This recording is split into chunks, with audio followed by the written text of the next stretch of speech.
Over speeding பண்ணோம் அப்படின்னா traffic police நமக்கு ஃபைன் போடுறாங்கல்ல. உலகத்திலேயே லார்ஜஸ்ட் ஸ்பீடிங் ஃபைன் எங்க போட்டாங்க தெரியுமா? சுவிட்சர்லாந்துல. அதுவும் மெர்சிடிஸ் SLS காரை ஓட்டிட்டு வந்த ஒருத்தருக்கு $1 million ஃபைன் போட்டிருக்காங்க. ஏன் அப்படின்னா அந்த பர்டிகுலர் ரோட்ல 70 மைல் பர் அவர் தான் ஸ்பீட் லிமிட். ஆனா அவரு 180 மைல் பர் அவர் ஸ்பீட் போயிருக்கிறாரு. அது சரி, ஏன் இவ்வளவு பெரிய ஃபைன் கேக்குறீங்களா? ஏன்னா சுவிட்சர்லாந்துடைய லா அப்படி. அங்க ஃபைன்ஸ் எல்லாமே டிரைவர்னுடைய ஆனுவல் இன்கம் பேஸ் பண்ணி தான் இருக்கும். அந்த பர்டிகுலர் டிரைவர் கொஞ்சம் அதிகமா சம்பாதிக்கிறவர் போல இருக்கு.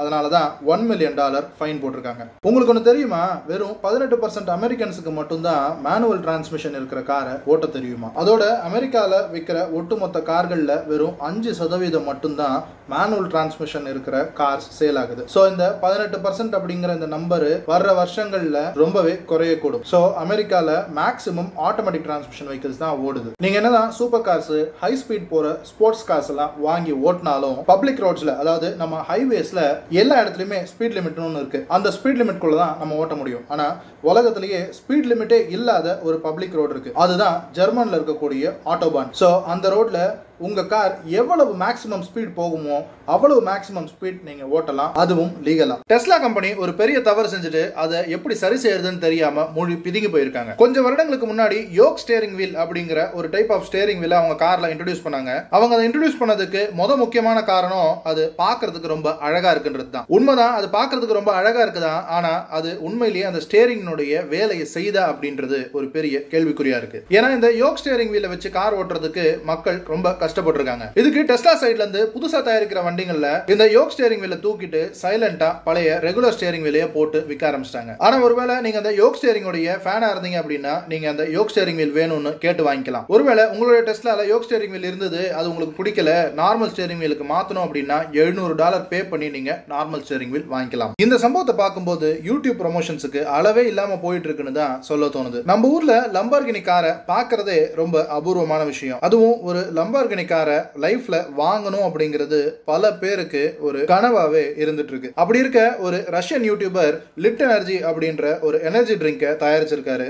அதனுடைய ப்ரொமோஷனுக்காக அவருடைய லம்பார்கினி காரை நிறுத்திட்டு கிரேன்ல அந்த லிட் எனர்ஜியினுடைய அந்த டின்னை ஒரு பெரிய சைஸ்ல செஞ்சு அந்த எனர்ஜி ட்ரிங்கை அந்த லம்பார்கினி ஊருஸ் கார் மேல டிராப் பண்ணி ஒரு ப்ரமோஷன் வீடியோ எடுத்திருக்காரு. நம்ம ஊர் காசுல 4 கோடி ரூபாய் மதிப்புள்ள அந்த லம்பார்கினி ஊருஸ் கார் சுக்கு நூறா நொறுங்கிருச்சு. இது என்னமோ அவருடைய எனர்ஜி ட்ரிங்கினுடைய ப்ரமோஷனுக்கு தான் பண்ணியிருக்காரு. ஆனா இத கார் லவர்ஸ் பார்த்தாங்க அப்படின்னா நெஞ்சு வலிக்கத்தான் செய்யும். ஒரே ஒரு ரெஸ்டாரண்ட் கூட சொந்தமா வச்சுக்காம 70 லட்சம் பேரை வாடிக்கையாளர்களா வச்சிருக்கிற ஃபுட் டெலிவரி ஆப்பான ஜொமேட்டோனுடைய CEO தீபிந்தர் கோயல் ஒரு பெரிய கார் எந்தூசியாஸ்ட். அவர்கிட்ட ஏற்கனவே சூப்பர் கார் SUV-யான லம்போகினி ஊருஸ் இருக்கு. அதை அவர் ஓட்டிட்டு போற மாதிரி நிறைய போட்டோஸ், வீடியோஸ் இன்டர்நெட்ல இருக்கு. அப்படி இருக்க கொஞ்ச நாளைக்கு முன்னாடி 4 கோடி ரூபாய்க்கு மேல செலவு பண்ணி ஃபெராரினுடைய ரோமா சூப்பர் காரை தன்வசப்படுத்திருக்காரு தீபிந்தர். ஃபெராரி வாங்கின கொஞ்ச நாள்லயே அவருடைய கார் தாகம் தீராம பாஷனுடைய 911 டர்போ எஸ் காரையும் வாங்கியிருக்கிறாரு. இதனுடைய எக்ஸ்ஷோரூம் மதிப்பு மட்டும் 3.2 கோடி ரூபாய்க்கு மேல இருக்கும். நம்ம தமிழ் நடிகர்கள் அவங்களுடைய வருமானத்துல முதல்ல வாங்கின முதல் காரை பத்தி தான் இந்த வீடியோல பார்க்க போறோம். நடிகர் திலகம் சிவாஜி கணேசன் முதல்ல வாங்கினது Plymouth car. Super star Rajinikanth வாங்கினது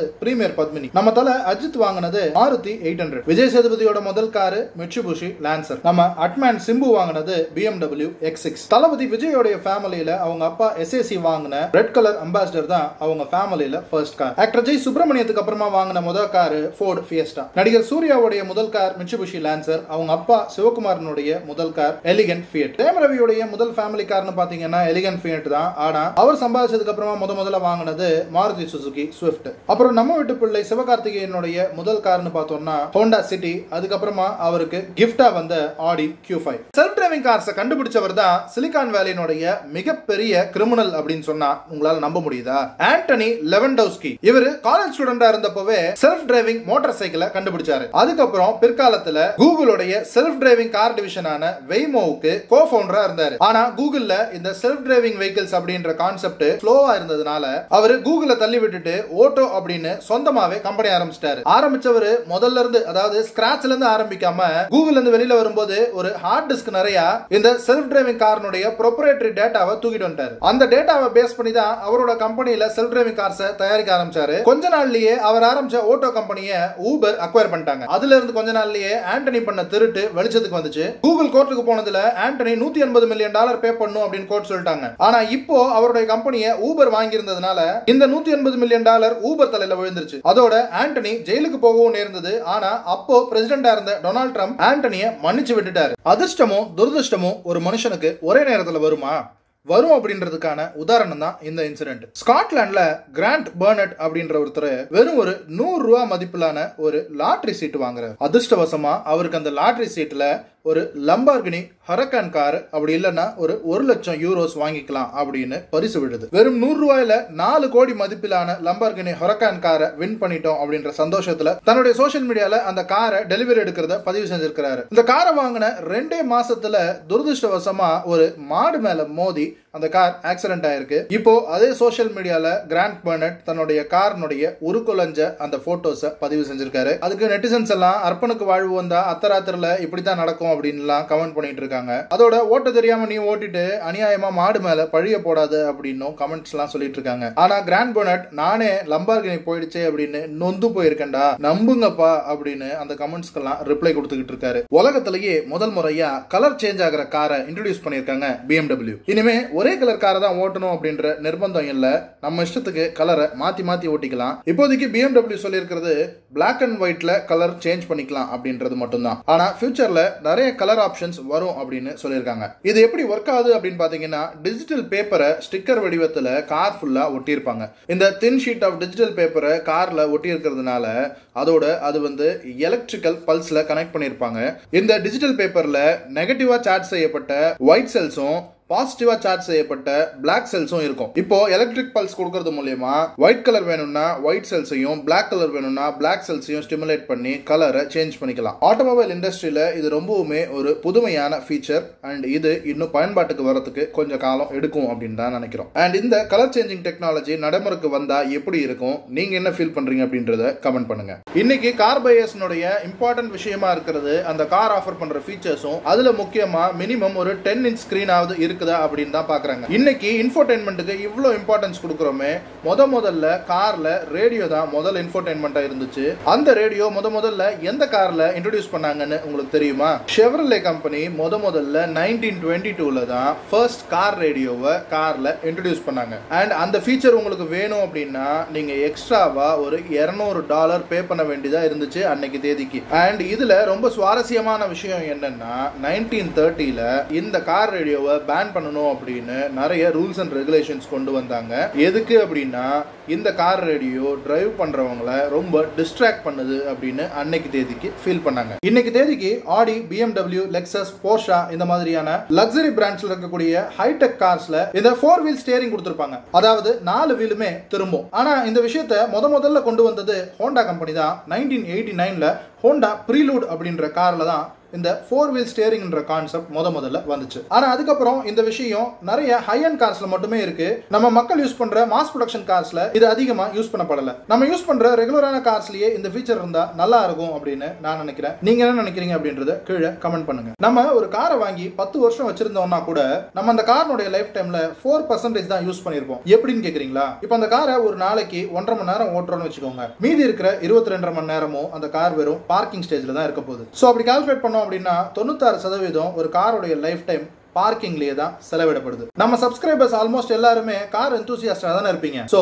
உங்ககிட்ட நான் ஒரு கேள்வி கேட்கிறேன். ஒரு மாடர்ன் கார்ல 30,000 டிஃபரெண்ட் பார்ட்ஸ் வரைக்கும் இருக்கும். சோ ஒரு கார் எந்தூசியாஸ்டா உங்களால எத்தனை கார் பார்ட்ஸை நேம் பண்ண முடியுதுன்னு பார்க்கலாமா? உங்களுக்கு தெரிஞ்ச ஒரு 10 கார் பார்ட்ஸை கீழே கமெண்ட்ல டைப் பண்ணுங்க பார்க்கலாம். நம்ம 4 சக்கரம் இருக்கிற ஒரு வெஹிக்கிளை கார் அப்படின்னு கூப்பிடுறோம் இல்லையா? இந்த கார் அப்படின்ற வார்த்தை லாட்டின் வேர்டான காரம் அப்படின்ற வேர்ட்ல இருந்து டெரைவ் பண்ணப்பட்டது. இந்த காரம் அப்படின்னா ஒரிஜினலா 2 சக்கரம் கொண்ட ஒரு ஹார்ஸ் சேரியட்டை தான் காரம் அப்படின்னு லாட்டின்ல சொல்றாங்க. கம்போடியன் கரன்சியான கம்போடியன் ரியால்ல 500 ரியால் நோட்ல 2 கார்னுடைய இமேஜ் பிரிண்ட் பண்ணப்பட்டிருக்கு. ஒன்னு நிசான் ஜூக்கு, ரெண்டாவது டொயோட்டா கேமரி. இந்த ரெண்டு இமேஜுமே 500 ரியால் நோட்டுக்கு பின்னாடி பிரிண்ட் பண்ணப்பட்டிருக்கு. ஆனா அந்த மாதிரி காரோட இமேஜை நோட்டுக்கு பின்னாடி பிரிண்ட் பண்றது கம்போடியால இது முறை கிடையாது. ஏற்கனவே இந்த 500 ரியால் நோட்டினுடைய ஓல்டு வெர்ஷன்ல ஒரு ஸ்போர்ட்ஸ் காரனுடைய இமேஜ் பிரிண்ட் பண்ணப்பட்டிருக்கு. ஆனா அது என்ன கார் அப்படின்றது தெளிவா தெரியல.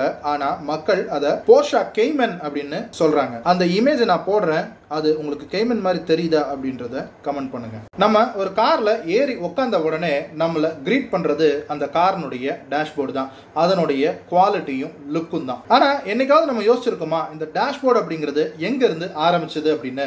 முதல்ல டேஷ்போர்டு அப்படிங்கிறது ஒரு பீஸ் ஆஃப் வுட். இது இந்த ஹார்ஸ் கேரேஜ், இந்த குதிரை வண்டி ஓட்டுற அந்த ஓட்டுநருக்கு முன்னாடி ஒரு உடன் பிளாங்க் மாதிரி வச்சிருப்பாங்க, பார்த்திருப்பீங்க. சோ இந்த உடன் பீஸ் எதுக்கு அப்படின்னா, முன்னாடி ஓடுற அந்த குதிரை கால்ல இருந்து மண்ணு பின்னாடி அந்த வண்டி ஓட்டுறவர் மேல படக்கூடாது அப்படின்னும், குதிரையினுடைய அந்த ஹார்ஸ் ஷிட் இருக்கு இல்லையா, சோ அதுவும் வண்டி ஓட்டுறவர் மேல தெரிக்க கூடாது அப்படின்றதுக்காகவும் வைக்கப்பட்டதுதான் இந்த உடன் பிளாங்க்.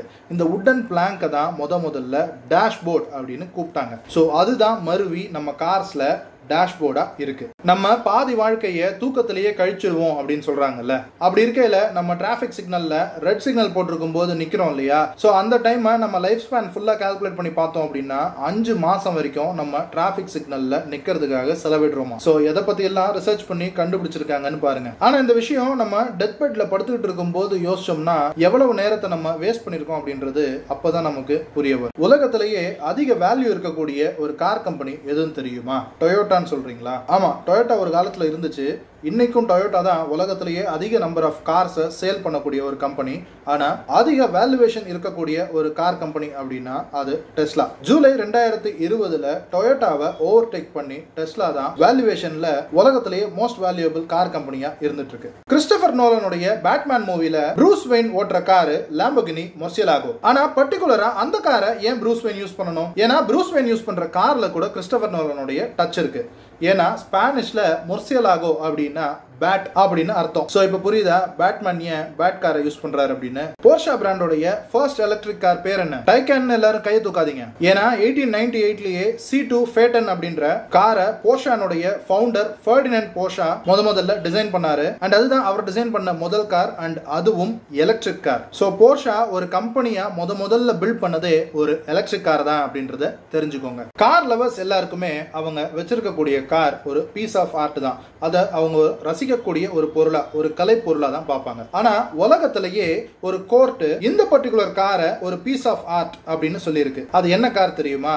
ஃபெராரினுடைய 250 GTO தான் அது. இத கலைப்பொருள்னு சொன்னதுல இருந்து நிறைய பேர் இந்த காரினுடைய ரெப்ளிகாவை செஞ்சு மார்க்கெட்ல ஃபேக்கா விற்க ட்ரை பண்ணாங்க. ஆனா ஃபெராரி ரொம்ப ஸ்ட்ரிக்ட்டா அதை ஸ்டாப் பண்ணிட்டே வராங்க. ஏன்னா உலகத்திலேயே மோஸ்ட் வேல்யூபிள் கார் அப்படின்னு ஃபெராரி 250 GTO தான் சொல்றாங்க. ஒரு கார்ல முக்கியமான ஃப்ளூயிட்ஸ் அப்படின்னா engine oil, coolant oil, gear oil. 1973 வரைக்கும் இந்த கியர் ஆயில் மேனுஃபேக்சரிங்ல வேல் ஆயில் தான் யூஸ் பண்ணிட்டு இருந்தாங்கன்றது உங்களுக்கு தெரியுமா? அப்புறம் ஒரு கட்டத்துல வேல்ஸ் என்டேஞ்சர்ட் ஸ்பீஷீஸ் லிஸ்ட்ல கொண்டு வந்ததுக்கு அப்புறமா கியர் ஆயில்ல வேல் ஆயில் யூஸ் பண்றதை நிறுத்தினாங்க. அண்ட் அதுக்கப்புறமா அந்த வருடங்கள்ல ஆட்டோமொபைல்ஸ்ல கியர் பாக்ஸ் ஃபெயிலியர்ஸ் ஒரு 800% வரைக்கும் அதிகமாச்சு. இந்த கியர் பாக்ஸ் ஃபெயிலியர்ஸை சால்வ் பண்றதுக்காக சிந்தட்டிக் கியர் பாக்ஸ் ஆயில் கண்டுபிடிக்கப்பட்டுச்சு. ரோல்ஸ் ராய்ஸ் கார்ஸ் இவ்வளவு காஸ்ட்லியா இருக்கிறதுக்கு அவங்க கொடுக்கிற ஃபீச்சர்ஸும் என்ஜின் கெபாசிட்டி, அந்த லக்ஸூரியஸ் ஃபீலிங் அது மட்டும் காரணம் கிடையாது. ரோல்ஸ் ராய்ஸ் கொடுக்கிற ரிலையபிலிட்டியும் ஒரு முக்கியமான காரணம். ஏன் அப்படி சொல்றேன்னா, இன்னைக்கு தேதிக்கு கூட ரோல்ஸ் ராய்ஸ் மேனுஃபேக்சரிங் பண்ண ஸ்டார்ட் பண்ணதுல இருந்து அவங்க மேனுஃபேக்சர் பண்ண 75% கார்கள் ரோட்ல ரன்னிங் கண்டிஷன்ல இருக்கு. சோ இது அவங்களுடைய ரிலையபிலிட்டியை ப்ரூவ் பண்ணுது. அண்ட் மேல நீங்க பாக்குற காரு